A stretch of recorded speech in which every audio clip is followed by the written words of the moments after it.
Hi, this is Matthew again. Today, I wanted to discuss how the illegal immigration crisis is impacting and will impact our public education system. This video is the first of a three-part video series on the cost of illegal immigration in our school system. Before we start, I want to be sure you understand how some of the figures were developed. Unless otherwise mentioned, all figures and estimates are current as of the end of 2019 to 2020 school year. Most data regarding public education in the United States runs approximately 2 years behind the current term, therefore it is difficult to make reliable estimates any newer than 2 years old.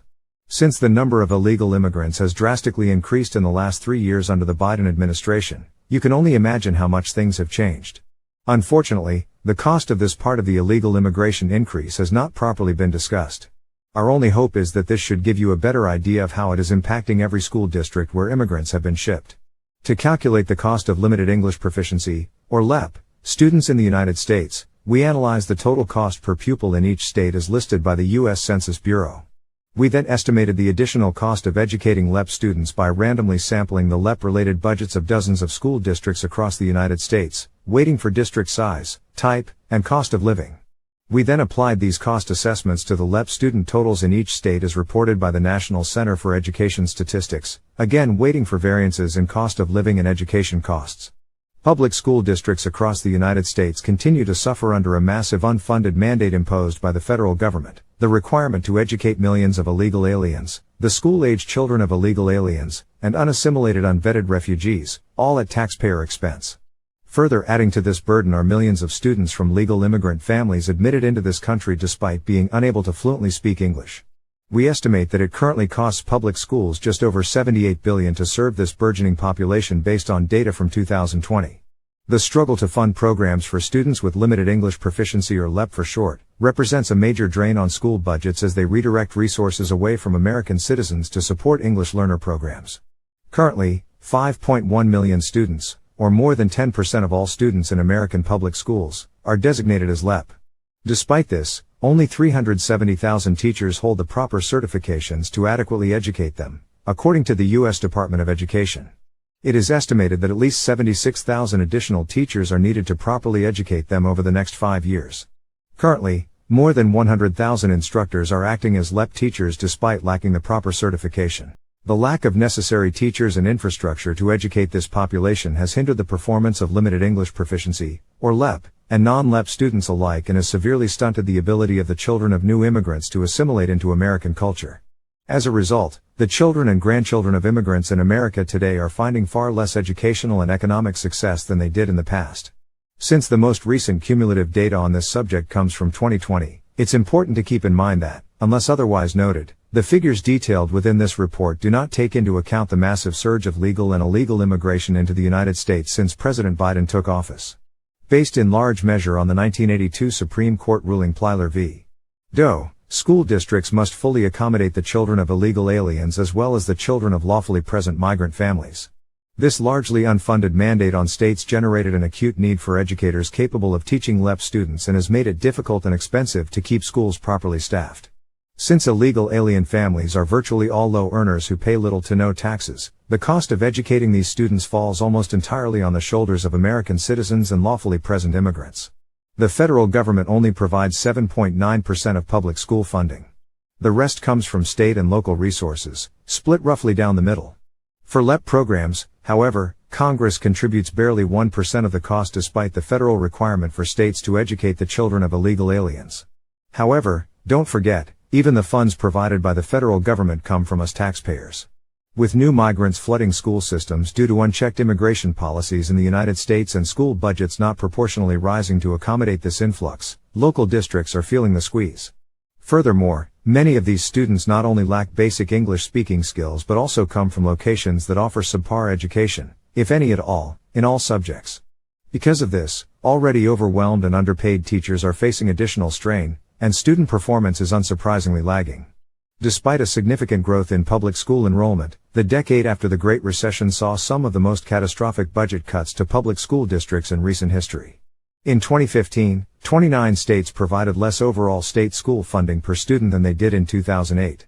The consensus was that between 2016 and 2025, schools would be able to fully recover from these cuts.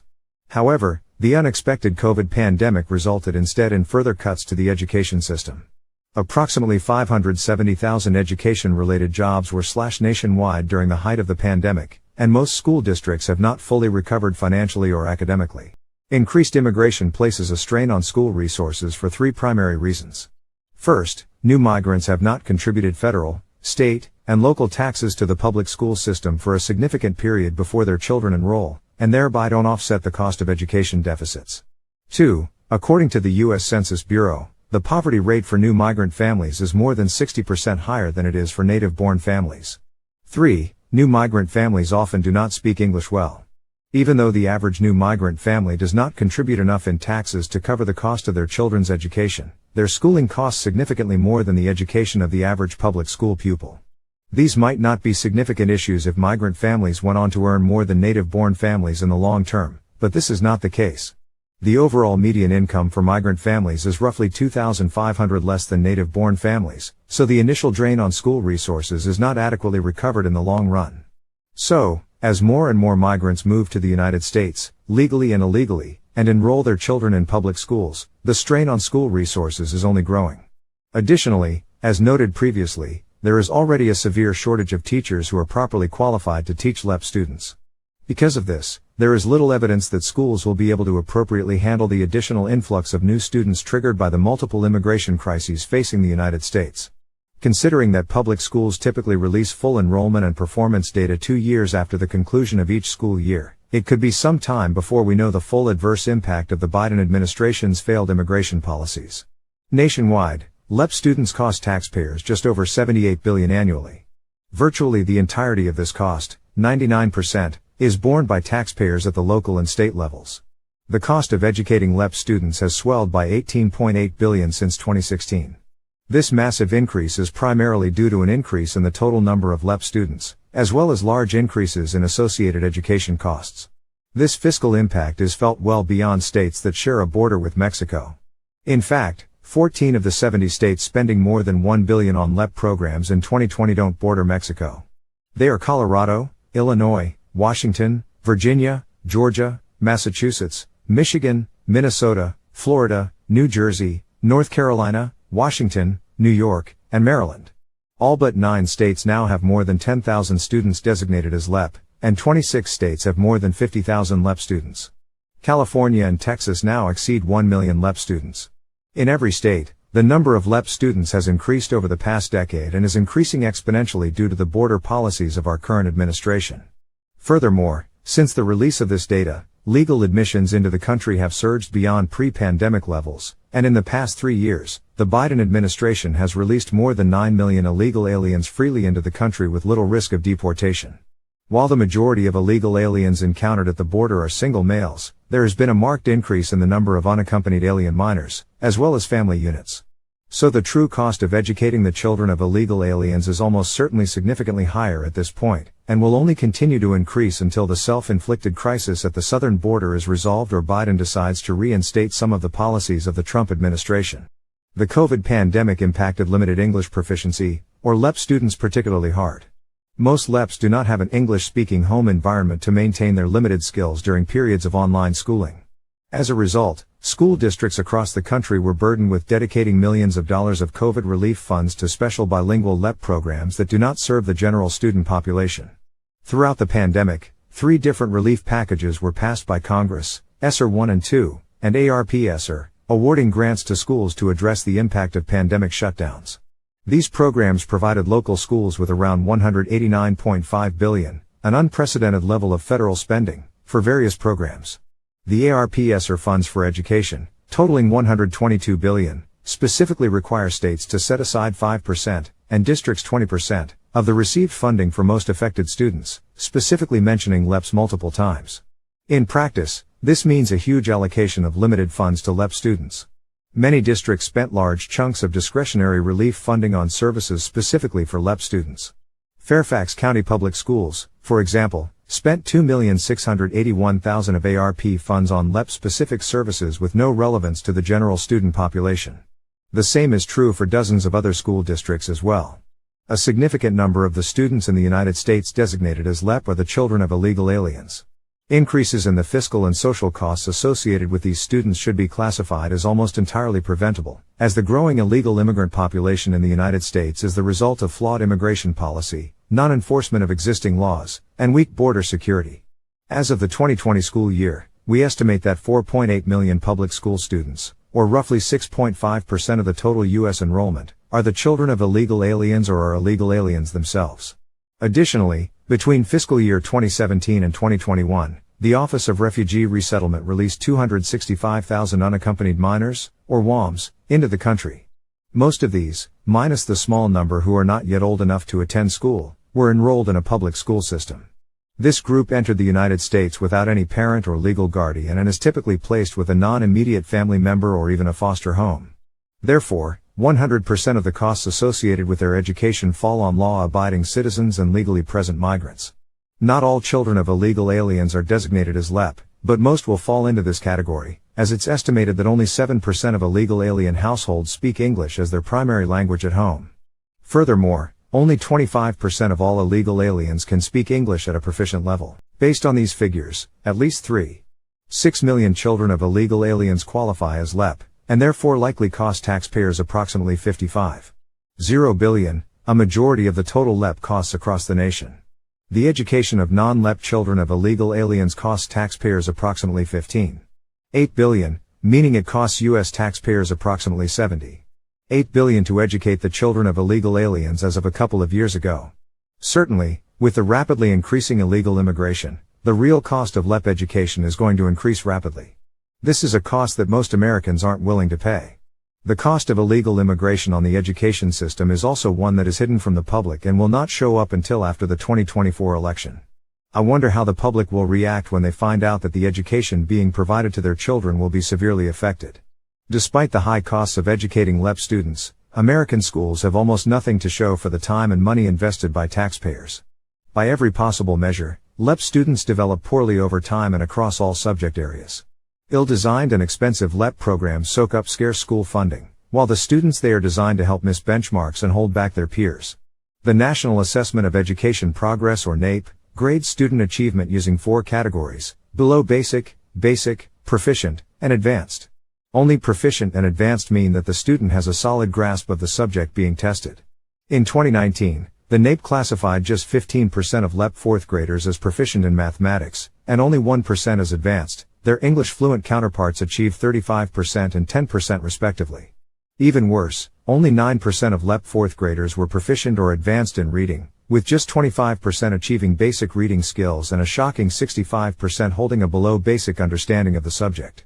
Ultimately, this means that over 90% of LEP 4th graders cannot read well enough to succeed long-term in American schools. One would expect reading skills to lag for this cohort, but only 10% of LEP students meeting basic reading expectations is alarming.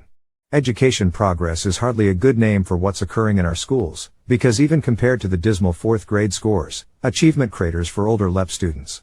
Only 4% of LEP 8th graders and 3% of 12th graders exhibited a proficient understanding of reading or math in 2019, and more than 80% had essentially no grasp of either subject. Every evaluation since the NAEP was first administered in 1998 has shown that the percentage of LEP 8th and 12th graders reading at advanced levels, compared to expectations, rounds to zero. Older LEP students have failed to meet even the most basic academic standards for decades despite ever-increasing attention and funding. Schools are not designed to handle students who simply cannot comprehend the material taught. In these situations, administrators and teachers often feel pressure to ignore cheating or just pass failing students to pad testing statistics, avoiding negative scrutiny at the cost of integrity. Educators have needed to create new terms to describe the deep-rooted patterns of underachievement among older LEP students. Long-term English learners, or LTELs, as defined by the National Education Association, are LEP students who get stuck without English proficiency despite years of education in the USA. These students generally have a GPA below 2.0 and cannot write fluently in any language. The NAEP statistics reflect this trend. LEP students fall farther behind academically as they age, unable to cope with the demands of high school. Nationwide, around a quarter to half of LEP students become LTELs, with over 60% in states like California and Texas. According to the NEA, LTELs are generally from immigrant households speaking a non-English language at home, creating a multi-generational barrier to effective communication and learning. This lack of progress made by migrant students demonstrates why it's so important for immigrant families to fully assimilate into the culture and customs of the United States, including learning English and ensuring their children do the same. However, it is not uncommon that many of the immigrants do not assimilate. Long term, this is a real problem. Our country already is divided, and this division will become greater because we have brought in so many immigrants that are not assimilating. The low academic performance of LEP students is reflected in appalling graduation rates. For example, only 43% of LEP pupils in Louisiana, 38% in New York, and 32% in Arizona graduate on time. Furthermore, just because someone graduates, there is no guarantee that schools are holding them to acceptable standards. Across the country, educators are lowering graduation requirements and making it harder to fail classes. For example, Oregon passed a 2021 law removing a requirement that students demonstrate basic math and reading skills to graduate high school. 21 in New York State, it is easier than ever to graduate from a public high school, but the results are tragic. The City University of New York, which absorbs a large proportion of New York City public school students, requires almost 80% of freshmen to take remedial courses offering basic skills that should have been taught in high school. Lowering graduation standards not only for immigrants but also for students born in America. With the education system pushing equity, our education system is also lowering the standard for traditional American students. The idea of equity is a communist plan to create a lower educated class. We are starting to see this as many of the top performing students no longer receive special education, and consequently, we no longer are producing students that can compete with the rest of the world. In our next video on the cost of immigration on our school systems, we will cover some case studies of the results in different school districts. To watch the second video in this series, you can go to our website at nehemiahreset.org or our rumble.com channel to see. You can also see videos on other issues that are impacting our culture today. I hope this video has helped you better understand how illegal immigration is impacting our public school system and how it is destroying the quality of our education system. I hope to see you again in the near future. Have a great day.